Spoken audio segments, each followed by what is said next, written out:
Hello बच्चों, आज हम लोग रिडॉक्स रिएक्शन में जेई एडवांस के प्रीवियस ईयर के क्वेश्चंस को डिस्कस करेंगे। साथ ही साथ हम यह भी समझेंगे कि हमें कितना कॉन्सेप्ट पता होगा तब जेई एडवांस का क्वेश्चन सॉल्व होगा। तो चलिए स्टार्ट करते हैं। जैसे यहां पे दिया गया है first question,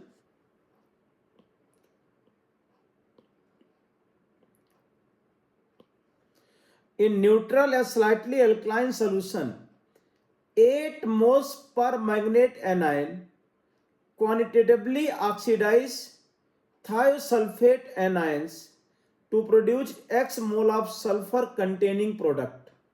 The magnitude of x is, अब जब इसका हम लोग सोल्यूशन लिखेंगे तो हमें ये रिएक्शन पता होना चाहिए कि जब KMnO4 पर magnet anion MnO4 minus thiosulphate anion से रिएक्शन करेगा तो स्लाइटली अल्काइन मीडियम अगर कह दिया है तो आपको MnO2 लिखना होगा और यहां पे क्या बनेगा SO4 2 माइनस। तो ये रिएक्शन हमें पता होना चाहिए इसमें।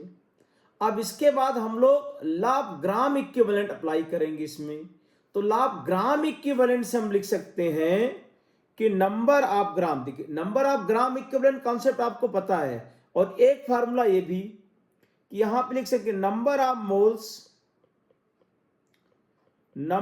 Moles of MnO4 minus reacted divide by number of moles of SO4 obtained. यहां पे सल्फर कंटेनिंग कंपाउंड जो बन रहा सल्फेट आयन बनेगा। अब इसको लिख सकते हो n factor of SO4 2 minus divide by n factor of पर मैग्नेट एनायन। अब यहां पे हमें number of moles of sulphate ion कितने मोल बनेगा ये फाइंड आउट करना है। तो आप देखिए 8 मोल पर मैग्नेट एनायन दिया गया है, ये x मोल बनेगा मान लो, फाइंड आउट करना है। अब सल्फेट आयन का यहां पे n फैक्टर, तो सल्फेट आयन का n फैक्टर जो आ जाएगा सल्फर +2 से +6 में गया तो एक एटम में चेंज 4 का आया और सल्फेट में एक ही सल्फर एटम है तो इसका n फैक्टर कितना हो जाएगा 4। और MnO4 माइनस में देखो ये +7 से +4 में गया, यहां पे चेंज कितना 3 का आ गया तो इसका n फैक्टर कितना हो जाएगा 3 हो जाएगा। अब यहां पे नंबर ऑफ मोल्स या x इक्वल टू क्या लिख देंगे 6, तो इसका आंसर कितना आ जाएगा 6 मोल आ जाएगा। यहाँ पे 6 मोल सल्फेट आयन। तो हमें क्या पता होना चाहिए कि एल्कलाइन मीडियम में मतलब स्लाइटली एल्कलाइन मीडियम अगर है या न्यूट्रल तो MnO4 माइनस MnO2 में जाएगा और सल्फेट आयन और थायोसल्फेट आयन सल्फेट में। ये रिएक्शन पता होगा, एन फैक्टर का कॉन्सेप्ट पता होगा तो ये क्वेश्चन हो जाएगा तुरंत। अब इसके बाद देखिए ये आपको पैराग्राफ यहां पे दिया गया है, इससे हमें 2 क्वेश्चन सॉल्व करने हैं। ये कह रहे हैं क्वेश्चन के अंदर कि 5.6 gram iron is completely dissolve in cold and dilute HCl to prepare 250 ml solution. ये कह रहे हैं यहां पे हमारे पास कि हम ये मान लेते हैं कि ये कोई सैंपल दिया गया है 5.6 ग्राम सैंपल आयरन का है, इसको हमने डाइल्यूट HCl में डिजॉल्व कर दिया। तो ये हमारे पास डाइल्यूट HCl का 250 मिलीलीटर सोल्यूशन है। इसमें आयरन का सैंपल जो है 5.6 ग्राम ये सैंपल दिया गया है, पूरा आयरन नहीं है, डिजॉल्व किया गया। तो ये आप समझिए कि यहां पे HCl FeCl2 बनाएगा एस्टिंग मीडियम। मतलब ये हमें पता होना चाहिए Fe प्लस HCl यहां पे FeCl2 प्लस हाइड्रोजन गैस से बना लेगा इसमें।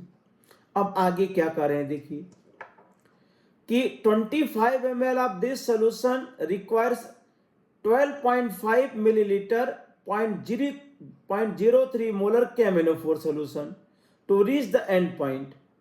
अब इसमें देखिए यहां पे फेरस सल्फेट बना, तो इसका अब नॉर्मलिटी नहीं पता है, N1 मान लेते हैं, और ये वॉल्यूम कितना है 250 मिलीलीटर। अब इसका 25 मिलीलीटर लिया जाता है, तो ये 25 मिलीलीटर FeCl2 और प्लस यहां पे KMnO4 12.5 मिलीलीटर 0.03 मोलर KMnO4। अब एस्टिंग मीडियम है तो हमें अच्छी तरह से पता है कि एस्टिंग मीडियम में KMnO4 का एन फैक्टर कितना होता है, 5 होता है MnO2 में।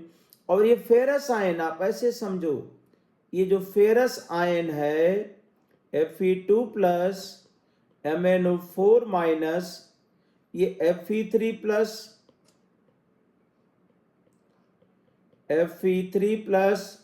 एंड Mn2 प्लस, इसका एन फैक्टर कितना है 1 और इसका एन फैक्टर कितना हो जाएगा 5।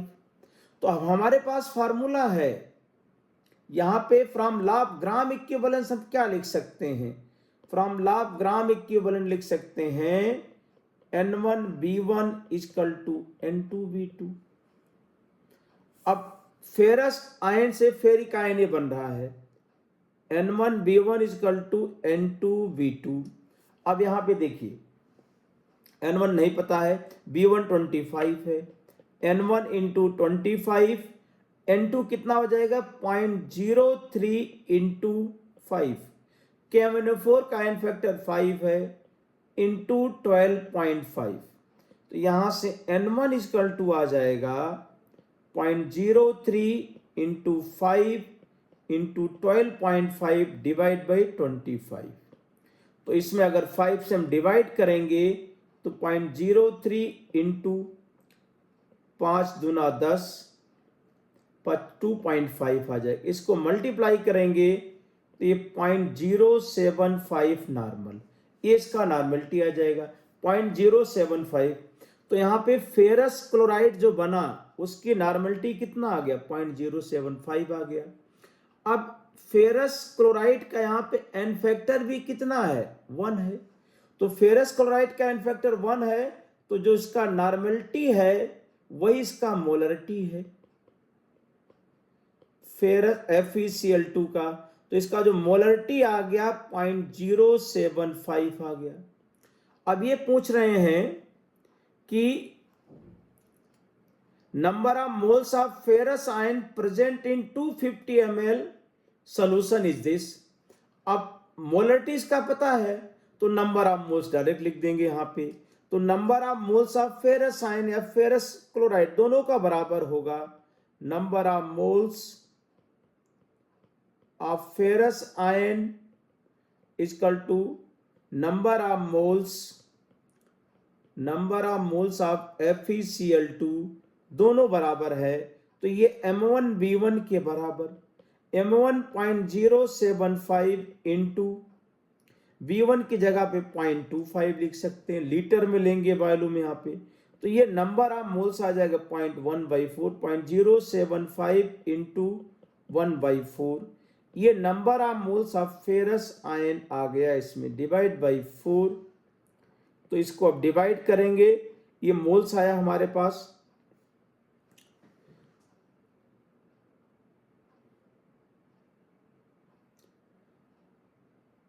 नंबर ऑफ मोल्स, ठीक है।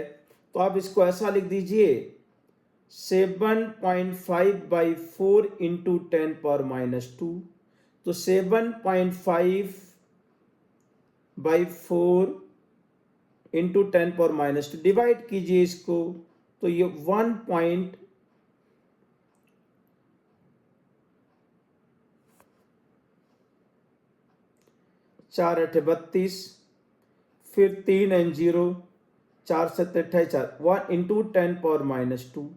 अब number of moles of ferrous ion कितना आ गया 1.875 10⁻²। अब ये करें कि नंबर ऑफ मोल्स कितना है यहाँ पे x इंटू 10⁻² है, तो अब x की जगह पे यहाँ पे क्या लिख सकते हैं, ये 1.875 10⁻² मोल है, मतलब x की वैल्यू कितना हो गया 1.875 हो गया यहाँ पे। अब इसके बाद देखिए, the amount of iron present in the sample is y% by wait. तो अब इसमें बताना है कि y% है यहाँ पे। तो अब आयरन का नंबर ऑफ मोल्स आ गया हमारे पास, number of moles of ferrous ion 1.75 इतना।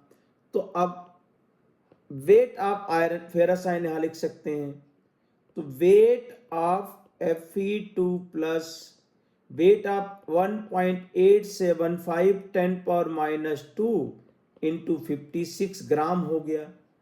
तो सैंपल का वेट कितना 5.6 ग्राम है, therefore wait percentage of ferrous iron in the mixture 1.875 10⁻² into 56 divide by 5.6 into 100 कर देंगे यहाँ पे। तो 100 करेंगे तो कितना आ गया 18.75। तो वेट परसेंटेज कितना आ गया y, तो आप लिख देंगे y यहाँ पे 18.75। तो अगर ये आपका आ जाएगा 18.75, ये आ गया 1.875। तो इतना कॉन्सेप्ट हमें पता होगा तब क्वेश्चन सॉल्व होगा। इसमें मेन पॉइंट क्या था कि HCl क्या करेगा, Fe को FeCl2 में ऑक्सीडाइज करेगा और KMnO4 करेगा फेरस सल्फेट को फेरिक आयन में ले जाएगा। इसमें फेरस आयन को फेरिक आयन में, इसका आयन फैक्टर 1 है, इसका आयन फैक्टर क्या हो जाएगा 5 और N1B1 N2B2 कर देंगे, यहाँ पे आपका क्वेश्चन आ जाएगा, आंसर आ जाएगा इसमें।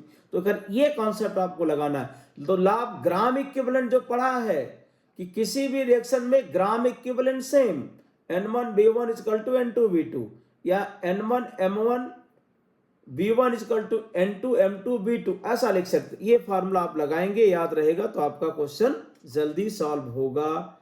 जैसे ये फार्मूला लिख दें कि रिडॉक्स रिएक्शन है, कहीं पे भी अगर हम रिएक्शन को बैलेंस नहीं कर रहे हैं तो हम ऐसा लिख सकते हैं कि number of gram equivalent of compound A equal to number of gram equivalent of compound B। तो अब N1B1 इक्वल टू N2B2 ऐसा लिख सकते हैं। एन फैक्टर एंड मोलरिटी का रिलेशन पता है हम लोगों को, तो एन फैक्टर अगर यहाँ पे हमने स्मॉल n मान लिया N1M1B1 इक्वल टू N2M2NB2, ये N1 N2 क्या है एन फैक्टर है, तो यहां से आप रिलेट कर दीजिए। अब चलिए अगला क्वेश्चन देखते हैं। ये करें कि dissolving 1.24 gram of white phosphorus in boiling NaOH solution in an inert atmosphere gives a gas Q। तो अब आपको रिएक्शन पढ़ते ही समझ में आ जाना चाहिए कि फास्फोरस का अगर NaOH से रिएक्शन करते हैं तो कौन सी गैस निकलती है, भाई PH3 गैस निकलती है। रिएक्शन तुरंत लिख देना है इसमें। चलिए सोल्यूशन स्टार्ट कर देते हैं हम लोग। तो अगर इसका सोल्यूशन स्टार्ट करते हैं हम लोग कि P4 और प्लस NaOH और प्लस H2O, तो ये हमारे पास बनता NaH2PO2 और प्लस PH3 गैस। अब ये रिएक्शन को आप तुरंत यहाँ पे बैलेंस कर देंगे तो मानो ये 3 NaH2PO2 और प्लस यहाँ पे 3 NaOH आ गया। फास्फोरस यहाँ पे क्या लिख देंगे आप P4, फास्फोरस बराबर हो गया, इसमें कितना वाटर ऐड कर दें भाई, यहाँ पे अब 6 ऑक्सीजन यहाँ पे है तो 3H2O कर दिया यहाँ पे। तो ये इसके 1 मोल P4 से 1 मोल गैस मिलेगा, ये आपको समझ जाना है। तो मोल ऑफ फास्फोरस कितना दिया गया है यहाँ पे, देखो मोल ऑफ फास्फोरस यहाँ पे दिया गया है 1.24 डिवाइड बाई 124.01। तो गैस फास्फीन कितना मिलेगा 0.01 मोल मिलेगा। तो ये रिएक्शन तुरंत आपके दिमाग में। अब आगे क्या करें देखते हैं। The amount of copper sulphate required to completely consume the gas Q. Gas Q को कंज्यूम करने के लिए हमें कितने ग्राम कॉपर सल्फेट चाहिए। तो फर्स्ट पार्ट यहां पे क्वेश्चन का हो गया। अब सेकंड पार्ट आप देखो कि ये कॉपर सल्फेट और प्लस PH3, ये रिएक्ट हो करके कॉपर फास्फाइड और प्लस H2SO4 बनाता है। ये रिएक्शन भी आपको याद आ जानी चाहिए तुरंत कि कॉपर फास्फाइड प्लस H2SO4। अब अगर इसको हम बैलेंस करें 3 कॉपर और 2 फास्फीन यहाँ पे लिख दिया और प्लस यहाँ पे लिख देंगे 3H2SO4। ये रिएक्शन आ गया हमारे पास। तो कॉपर सल्फेट प्लस PH3 से कॉपर फास्फाइड बन गया इसमें। अब देखो इसका 3 मोल 2 मोल PH3 से रिएक्ट करता है तो 1 मोल N3 मोल बनेगा। अब क्वेश्चन क्या है वो देखते हैं। करें कि the amount of copper sulphate in gram required to completely consume the gas Q. तो इसमें क्या है कि आपको दोनों को कंपेयर कर देंगे। इसमें 0.01 मोल हमें दिया गया है तो आप यहाँ पे लिख सकते हैं कि मोल ऑफ कॉपर सल्फेट कितना मोल और divide by mole of PH3, दोनों का रेशियो क्या है 3/2 है। हमें मोल ऑफ कॉपर सल्फेट पता करना है और फास्फीन का मोल कितना दिया है 0.02, 3/2। तो अब यहाँ पे 0.01 फास्फीन हमें दिया गया 0.01, तो मोल ऑफ कॉपर सल्फेट जो आ जाएगा 0.03/2। इतना मोल कॉपर सल्फेट हमें चाहिए इसको कंज्यूम कराने के लिए। अब कॉपर सल्फेट का molar mass, molecular weight of copper sulphate आप लिखोगे 63.5 प्लस 96। इन दोनों को ऐड कर देंगे इसमें आपका कॉपर सल्फेट 63.5 प्लस 96। अब इसका मोलर मास यहां पे आ जाएगा, कॉपर सल्फेट का मोलर मास 159, 96 प्लस 63.5 तो 159.5 आ गया। अब इसके बाद आप देखिए मोल की संख्या हमें दी गई है इसमें। Therefore weight of copper sulphate, अगर हम वेट की बात कर दें तो 0.03/2 इंटू 159.5। अब इसको मल्टीप्लाई कर लेते हैं इसमें 0.03 इंटू, पहले 3 से मल्टीप्लाई कर देते हैं इसको। तो अगर 3 से मल्टीप्लाई कर देंगे आप 3 × 5 = 15, 3 × 9 = 27, 1 = 28, 3 × 5 = 15 और 2 = 17, 3 × 1 = 3, 1 = 4। कितना आ गया इसमें आपका 4.7/2, 2 × 2 = 4, इसमें 2 × 3 = 6, 2.39 या 2.38 ग्राम के आसपास ये आ जाएगा यहाँ पे। तो इस तरह से कॉपर सल्फेट कितना रिक्वायर्ड है पता चल जाएगा इसमें। अब इसके बाद देखिए the stoichiometric reaction of 516 gram of di methyl dichlorosilane. ये मोल कॉन्सेप्ट का क्वेश्चन है, सॉल्व कर लेते हैं इसको भी। अब डाई मिथाइल डाइक्लोरोसिलेन, ये भी रिएक्शन आपको पता होना चाहिए। ये die methyl dichlorosilane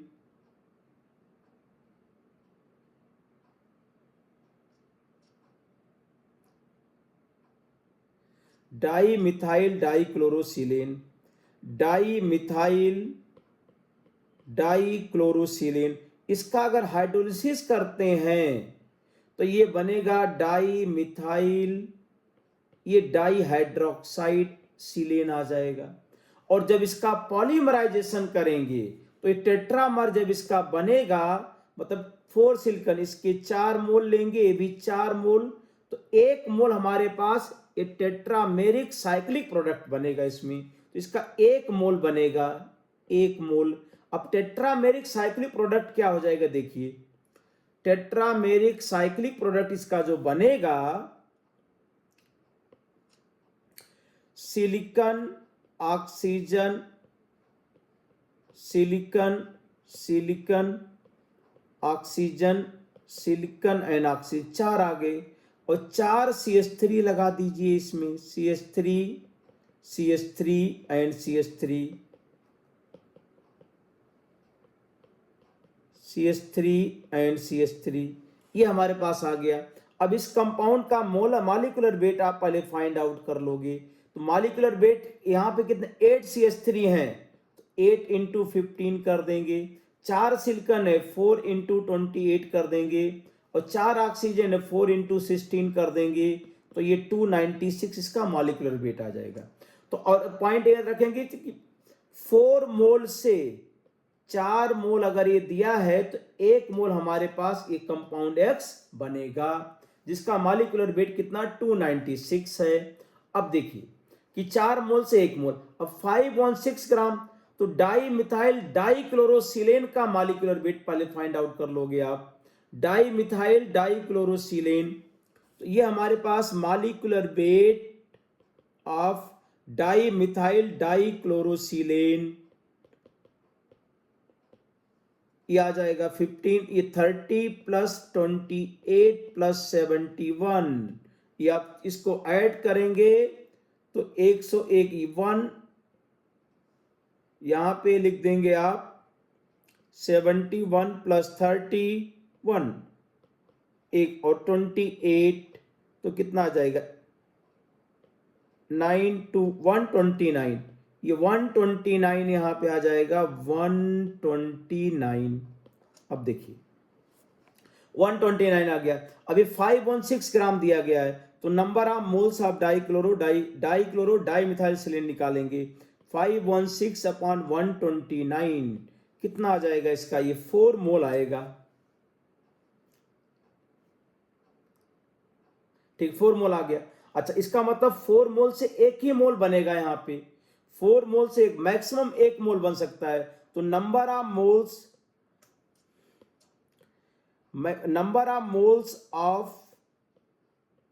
moles of X obtained, अगर हम X ऑब्टेन्ड की बात करें तो ये कितना 1 मोल बनेगा, लेकिन 1 मोल का 75%, तो 75 बाई 100, देयरफॉर मतलब ये कितना आ जाएगा 3/4 मोल। देयरफॉर मास ऑफ X, तो मास ऑफ X के लिए क्या करेंगे आप, मोलर मास से मल्टीप्लाई कर दोगे। तो 296 इंटू 3/4, ये सॉल्व कर देंगे हम यहाँ पे अगर, तो ये आ जाएगा 222 ग्राम, यहाँ पे आपका कंपाउंड X मिल जाएगा। अब आगे की बात करते हैं, क्वेश्चन नंबर 6 की बात करते हैं। यहाँ पे क्वेश्चन नंबर 6 में क्या कर रहे हैं देखते हैं। पहले करें H2S reacts completely with acidified aqueous potassium permanganate. Aqueous potassium permanganate से रिएक्शन कर रहा है। In this reaction the number of moles of water produced X। अब देखो रिएक्शन लिख लेते हैं पहले। ये H2S है और plus potassium permanganate KMnO4, asterisk medium H2SO4, ये प्रोडक्ट बना यहाँ पे सल्फर, और प्लस ये बनेगा MnSO4 K2SO4 और प्लस H2O। तो इसमें करें कि H2S सल्फर में जाएगा, ये भी हमें याद होना चाहिए कि H2S सल्फर में यहाँ पे जाएगा, तो आपको याद होना चाहिए। अब देखते सल्फर में कितना चेंज है, देख लेते हैं, बैलेंस कर लेते हैं इसको क्रॉस मल्टीप्लाई करके। देखो सल्फर -2 से 0 में जा रहा है, तो -2 से 0 में गया तो 2 का चेंज आया, और ये -2 से 0 में, और ये +7 से +2 में। तो इसमें सल्फर पहले इसको नहीं देखते हैं, H2SO4 के सल्फर को नहीं देखेंगे। तो -2 से 0 में 2 का चेंज, 7 से 2 में 5 का चेंज, क्रॉस मल्टीप्लाई कर देते हैं। तो 5 कोफिशिएंट 5, इसका कोफिशिएंट 2, इसका कोफिशिएंट 2। तो ये कह रहे हैं कि जिस एटम का ऑक्सीडेशन हुआ था, जिसका तुरंत बैलेंस कर लिया। इसके बाद में आप देखिए कि यहां पे फास्फोर पोटेशियम कितने 2, K2SO4 लिख दिया यहाँ पे। अब राइट हैंड साइड में सल्फर कितने हो गए 2, 3, 5, मतलब 3 + 5 8 सल्फर हो गए। राइट में कितने 5 हैं, तो 3 H2SO4 कर दिया यहाँ पे। तो सल्फर क्या हो गया, बैलेंस हो गया। अब इसके बाद देखते हैं कि ऑक्सीजन। तो ऑक्सीजन यहाँ पे देखिए मैग्नीज बैलेंस हो गया, सल्फर बैलेंस हो गया, पोटेशियम बैलेंस हो गया। अब ऑक्सीजन की बारी है। तो ऑक्सीजन कितने हैं 4 दूना 8 ऑक्सीजन यहाँ पे, और 4 तिया 12, 20 ऑक्सीजन है। इधर कितने हैं, 4 दूना 8, 8 4 12, तो 8H2O कर देंगे यहाँ पे, 8H2O। तो यहाँ पे वाटर कितना आ जाएगा, 8H2O, 8H2O। तो कह रहे वाटर बैलेंस, मतलब 5 मोल, यहां से क्या दिखाई दे रहा साफ साफ कि 5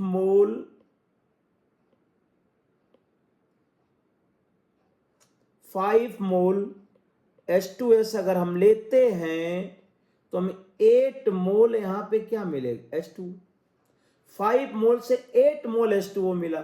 अब करें इसको ग्राम में बताना है हमें कि the number of moles of okay नहीं, the number of moles of water produced X, तो X की वैल्यू कितनी आ गया, 8।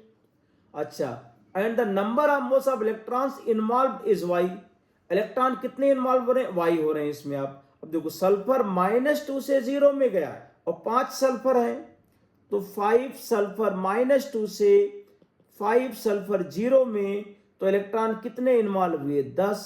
तो Y की वैल्यू कितनी आ गई, 10। अब X प्लस Y कितना आ जाएगा यहाँ पे, 8 प्लस 10 18। तो X प्लस Y को आंसर क्या लिख देना है, यहाँ पे 18 लिख देना है। इस तरीके से आप क्वेश्चन नंबर 6 को एड्रेस करेंगे। तो ये रिएक्शन में कहीं कोई कंफ्यूजन, इतनी प्रैक्टिस आपकी होनी चाहिए कि देखते ये बेसिक रिएक्शंस तो हर जगह दी गई हैं, आपको याद आ जानी चाहिए तुरंत। इसके बाद देखिए क्वेश्चन नंबर 7 अगर हम यहां पे देखते हैं,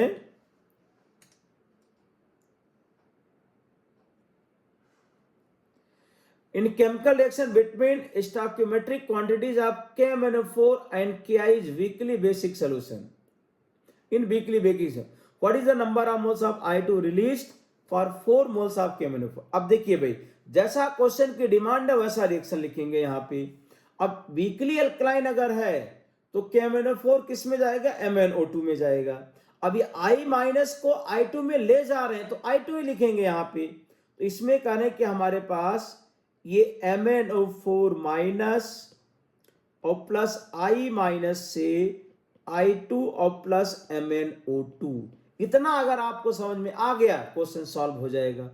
इतना अगर क्वेश्चन आ गया आपको तो क्वेश्चन सॉल्व होगा यहाँ पे। अब इसके बाद देखिए इसका एन फैक्टर कितना लिख दें, यहाँ पे इसका एन फैक्टर लिख देंगे 3, क्योंकि ये +7 से +4 में गया, I- से I2 में गया, तो यहाँ पे हमारे पास I2 का एन फैक्टर कितना हो जाएगा, 2। अब इसके बाद हमारे पास बेसिक फार्मूला है कि moles of I2 divide by moles of MnO4 minus equal to n factor of MnO4 minus divide by n factor of I2। ये हमारे पास फार्मूला है। किसी भी रिएक्शन में मोल के रिएक्ट करने का रेशियो एन फैक्टर का रिवर्स होगा, ये अपने पास कॉन्सेप्ट है। तो यहां पे ये फार्मूला लगाना आसान है क्योंकि इसमें पूरा बैलेंस करने की जरूरत नहीं है। रिएक्शन की लैंग्वेज से हमें समझ में आ गया कि प्रोडक्ट क्या बनने जा रहा है। अब मोल्स ऑफ I2 में फाइंड करना है। आयोडीन MnO4 कितने मोल दिया गया है, 4। MnO4 का एन फैक्टर क्या लिख रहे हैं यहाँ पे, 3। I2 का एन फैक्टर कितना लिख रहे हैं, 2। तो इसमें क्रॉस मल्टीप्लाई होकर के X की वैल्यू क्या आ गया, 6। मतलब यहाँ पे 6 मोल आयोडीन मिल जाएगा। अगला क्वेश्चन देखिए कि the amount of water produced in the oxidation of 1 mole of rhombic sulfur by concentrated HNO3 to a compound with the highest oxidation state of sulfur। Basic reaction NCERT की है, ये कोई बहुत बड़ा क्वेश्चन नहीं है कि रोम्बिक सल्फर S8 और प्लस कंसंट्रेटेड HNO3, तो इसको हम लोग जब पढ़ते हैं तो इसमें क्या बनेगा, H2SO4 में जाएगा और प्लस ये NO2 और प्लस H2O। ये रिएक्शन ये सारी किताबों में दिया गया, सब पढ़ते हैं इसके अंदर। यहाँ पे NCERT में भी दिया गया, सब जगह पढ़ाया भी जाता है कि अगर हमारे पास कंसंट्रेटेड HNO3 है तो ये कह रहे हैं कि सल्फर S8 को H2SO4 में ले जाएगा और खुद कहाँ जाएगा, NO2 में चला जाएगा इसमें। अब अगर हम यहाँ पे रिएक्शन को बैलेंस करें तो सल्फर अगर यहाँ पे देखें 8 से मल्टीप्लाई कर दो तो 0 से +6 में 48 का चेंज आया, और नाइट्रोजन में क्या है, ये +5। तो यहाँ पे देखो 0 से +6 में गया था सल्फर, ये +5 से +4, तो यहाँ पे चेंज कितने का आया, 1 का। यहाँ पे चेंज कितने का आ गया, 48 का। दोनों इक्वल कर देंगे, दोनों इक्वल करेंगे यहाँ पे, तो अब इसमें 48 से मल्टीप्लाई कर देंगे, 48 NO2, तो यहाँ पे क्या होगा, जितना लॉस ऑफ इलेक्ट्रॉन था उतना गेन ऑफ इलेक्ट्रॉन हो जाएगा। तो 1 मोल सल्फर 48। अब किसको बैलेंस करते हैं, अभी हमारे पास सल्फर बैलेंस हो गया, नाइट्रोजन ऑक्सीजन पे डायरेक्ट अटैक कर देते हैं, तो ऑक्सीजन हमारे पास कितना आ जाएगा, यहाँ पे 48 × 3 है, 48 × 2 है, तो 48 ऑक्सीजन इधर ज्यादा है, और ये कितने हैं हमारे पास, 32। तो 48 - 32 16, तो कितना, 16। तो 1 मोल सल्फर से 16 मोल वाटर मिलेगा। अरे भाई दिखाई दे रहा है, 1 मोल रोम्बिक सल्फर से 16 मोल वाटर मिलेगा। रिएक्शन बैलेंस होते ही क्वेश्चन सॉल्व होगा। अब इसमें करें कि the amount of water in gram, तो अमाउंट ऑफ वाटर अगर हमें लिखना है ग्राम में, तो आप लिखोगे 16 × 18, ये ग्राम आ जाएगा। तो 16 × 18 कितना आएगा, 288 ग्राम वाटर मिल जाएगा। तो ये रिएक्शन हमें क्लिक करता, तो ये तो बहुत इजी क्वेश्चन था, हो जाएगा इसमें। अब क्वेश्चन नंबर 9 देखते हैं हम लोग। To measure the quantity of MnCl2 dissolved in an aqueous solution, it was completely converted to KMnO4 using the reaction. Okay, इसमें कह रहे हैं कि MnO2, पहले इसको समझते हैं कि हमारे पास MnCl2 है, MnCl2 वाटर में डिजॉल्व है, MnCl2 ये वाटर में डिजॉल्व है और completely converted to KMnO4 using the reaction. ये रिएक्शन लिखी गई। इस रिएक्शन के हिसाब से जब इसमें हम पोटेशियम परऑक्साइड डाइसल्फेट ऐड करते हैं K2H2O8, ये KMnO4 में कन्वर्ट हो जाता है। तो from law of gram equivalence हम क्या लिख सकते हैं कि gram equivalent of MnCl2 equal to gram equivalent of KMnO4। Reaction balance करने की जरूरत नहीं है, जितना ग्राम इक्विवेलेंट MnCl2 होगा उतने ग्राम इक्विवेलेंट ऑफ KMnO4। अब देखो MnCl2 से +2 से +7 में गया है, तो एन फैक्टर दोनों का क्या है, यहाँ पे इसका एन फैक्टर क्या हो जाएगा, 5, और इसका भी एन फैक्टर कितना है, 5। अब आगे क्या बोल रहे हैं देखते हैं कि जो यहाँ पे KMnO4 है ये क्या करता है, added further oxalic acid was added in portion till the colour of the, okay, जो KMnO4 सोल्यूशन और HCl मिलाया था, तो KMnO4 plus a few drop of HCl था। अब KMnO4 क्या है, पर्पल कलर का है, अब उसमें ऑक्जेलिक एसिड ऐड कर रहे हैं, तो ये जो हमारे पास सोल्यूशन है KMnO4 few drop of HCl और ऑक्जेलिक एसिड, तो अब ये ऑक्जेलिक एसिड क्या करेगा, KMnO4 को डीकलराइज कर देगा, ये डीकलराइज करेगा, यहाँ पे डीकलराइज द KMnO4 सोल्यूशन इसका। तो अभी जब डीकलराइज कर देगा तो यहां भी क्या लिख सकते हैं कि number of gram equivalent of KMnO4 equal to number of gram equivalent of H2C2O4, equation number 2। अब आप देखिए, हमें अच्छी तरह से पता है कि MnO4 माइनस और अगर ऑक्जेलिक एसिड है एसिडिक मीडियम में तो ये बनता है Mn2+ और ये CO2 प्लस H2O। तो ऑक्जेलिक एसिड का ऑक्जेलिक एसिड +3 से कार्बन +4 में जाएगा, 2 कार्बन में है तो इसका एन फैक्टर 2 और इसका एन फैक्टर क्या रहेगा 5। ये मेन पॉइंट है। तो हम यहाँ पे लिख सकते हैं gram equivalent of KMnO4 equal to gram equivalent of H2CO4। अब दोनों इक्वेशन को हम कंबाइन कर देते हैं कि फर्स्ट में MnCl2 का ग्राम इक्विवेलेंट KMnO4 के बराबर है, सेकंड में KMnO4 का ग्राम इक्विवेलेंट ऑक्जेलिक एसिड के बराबर है। तो ग्राम इक्विवेलेंट यहां पे हम लिख सकते हैं कि gram equivalent of MnCl2 equal to gram equivalent of H2C2O4। तो रिडॉक्स रिएक्शन में जितने बेसिक पॉइंट्स हैं, मतलब आपको कि ऑक्सीडेशन नंबर हो गया, KMnO4 किस मीडियम में कहां पे जाता है, ये सारी चीजें जब आपके अंदर स्टोर रहेगी, आपके अंदर प्रैक्टिस रहेगी, इतना सारा क्वेश्चन किए रहेंगे कि पढ़ते ही रिएक्शन में आपको समझ में आ जाए कि एन फैक्टर क्या होगा, कौन सा एलिमेंट कहां से कहां जाएगा, तो आप क्वेश्चन कर पाएंगे एडवांस लेवल के। अब यहां पे दोनों बराबर हो गए। अब देखिए ग्राम इक्विवेलेंट दोनों के यहां पे इक्वल लिख दिया। अब ग्राम इक्विवेलेंट देखो, अब MnCl2 का हमें वेट पता करना है, तो ग्राम इक्विवेलेंट को हम लिख सकते हैं कि वेट ऑफ MnCl2 और divide by equivalent weight MnCl2, ऐसा लिख सकते हैं। और इसका क्या लिख सकते हैं, वेट ऑफ ऑक्जेलिक एसिड और divide by equivalent weight of H2C2O4। अब H2C2O4 का एन फैक्टर 2 है और MnCl2 का एन फैक्टर कितना है 5 है। अरे भाई सुनाई दिया क्या, MnCl2 का एन फैक्टर कितना है 5 है।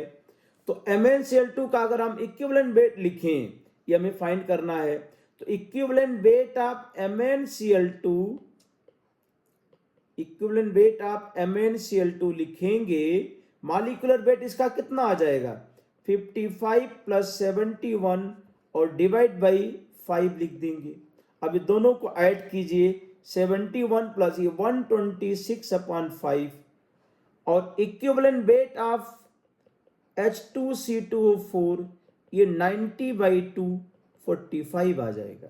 अब आप देखिए यहाँ पे वेट ऑफ MnCl2 पता करना है और ये कितना 126/5 इक्वल टू ये Mn ऑक्जेलिक एसिड कितने ग्राम दिए 225 मिलीग्राम है, तो 225 डिवाइड बाई ये 45, ये मिलीग्राम में ही आंसर आ जाएगा। तो MnCl2 इक्वल टू 126/5 225/45। तो अगर इसको हम सॉल्व करें तो ये 126 मिलीग्राम आ जाएगा।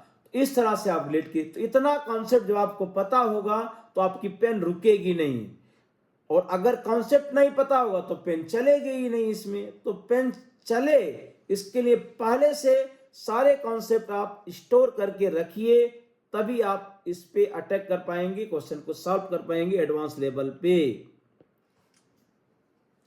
अब इसके बाद इसमें हमारे पास नेक्स्ट क्वेश्चन देखते हैं, ये टाइट्रेशन का क्वेश्चन है, एसिड बेस टाइट्रेशन का क्वेश्चन है। अब यहां पे देखो कितना कॉन्सेप्ट आपको यूज करना है, आप समझो क्वेश्चन को देख के।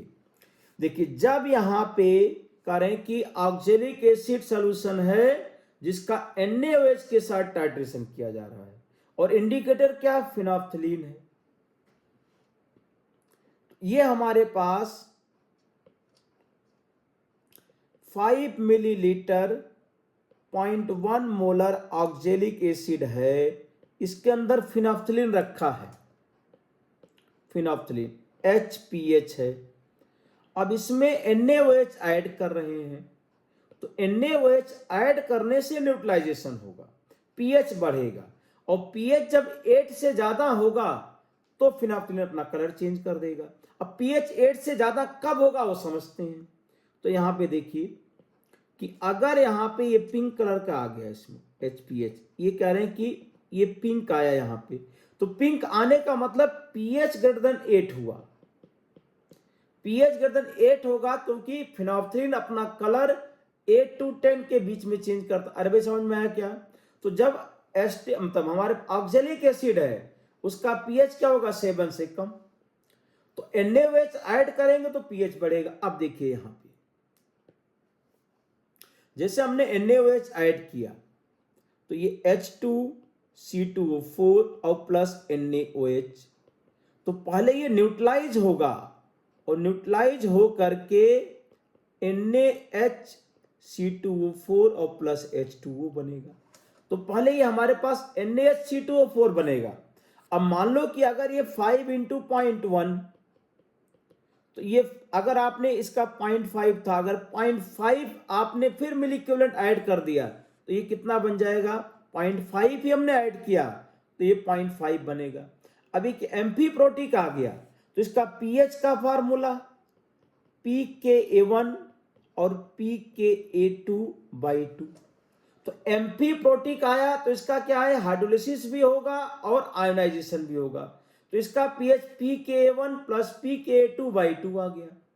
अब अगर और हम NaOH ऐड करें तो और ज्यादा जब NaOH ऐड करेंगे